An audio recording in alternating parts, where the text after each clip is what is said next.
అన్నీ ఉండి సివిల్స్ కొట్టడం అంత కష్టం కాకపోవచ్చు, కానీ ఏమీ లేకుండా యూపీఎస్సీలో 101 ర్యాంక్తో ఐఏఎస్కు సెలెక్ట్ అయినటువంటి శివగురు ప్రభాకరన్ గారు.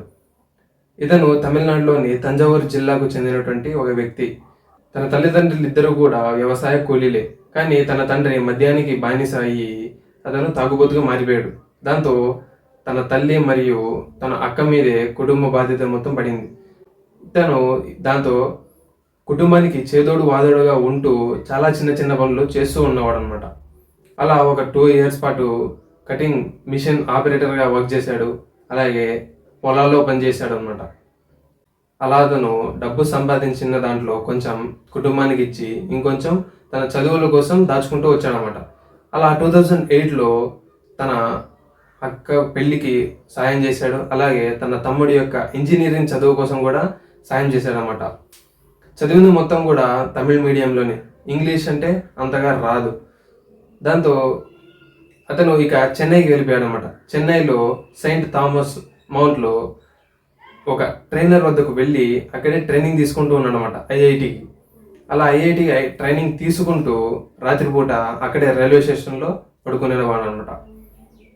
అలా జరుగుతూ ఉంది. తర్వాత ఐఐటి ఎంట్రన్స్ ఎగ్జామ్ రాశాడు. తర్వాత ఎంటెక్ కంప్లీట్ చేశాడనమాట. అలా చదువుతూ ఉన్నప్పుడే, ఎంటెక్ చేస్తూ ఉన్నప్పుడే అతను యూపీఎస్సీకి ప్రిపేర్ అవ్వడం మొదలుపెట్టాడు. అలా మధ్య మధ్యలో ఒక 3 సార్లు అటెంప్ట్ చేశాడు, కానీ ఫెయిల్ అయిపోయాడు అనమాట. అలా మరోసారి అటెంప్ట్ చేద్దామని చెప్పేసి 4th అటెంప్ట్లో 101 ర్యాంక్తో యూపీఎస్సీలో క్రాక్ చేసి ఐఏఎస్గా నిలిచాడనమాట. ప్రస్తుతం అతను తిరునెల్వేలిలో సబ్ కలెక్టర్గా బాధ్యతలు నిర్వర్తిస్తూ ఉన్నాడనమాట. అలా జరిగింది. ఇక తన పెళ్లి విషయానికి వస్తే, అతను ఒక మ్యాథ్స్ టీచర్ యొక్క కూతుర్ని పెళ్లి చేసుకున్నమాట. తన భార్య పేరు కృష్ణభారతి, ఆమె ఒక డాక్టర్. ఇతను తన భార్యను వరకట్నం అడిగాడనమాట. అక్కడ ఉండే వాళ్ళందరూ కూడా షాక్ అయ్యి ప్రశ్నించడం మొదలుపెట్టారు. ఏంటి ఐఏఎస్ నువ్వు వరకట్నం అడగడం ఏంటి, అది ఒక తప్పు అని అది లీగల్ కాదు, ఇల్లీగల్ అని నీకు తెలియదా అని చెప్పేసి అందరూ ప్రశ్నిస్తూ ఉన్నారన్నమాట. కానీ తన భార్య మాత్రం సంతోషంగా ఒప్పుకుంది. అడిగినటువంటి వరకట్నం ఏంటంటే, ఆమె డాక్టర్ కాబట్టి ప్రతి వారం ఒక 2 రోజుల పాటు పేదవాళ్లకు ఫ్రీగా సర్వీస్ చేయాలన్నమాట, వైద్య సర్వీస్ చేయాలన్నమాట. దాంతో ఆమె ఆశ్చర్యపోయింది ఫస్ట్, తర్వాత సంతోషం వేసింది.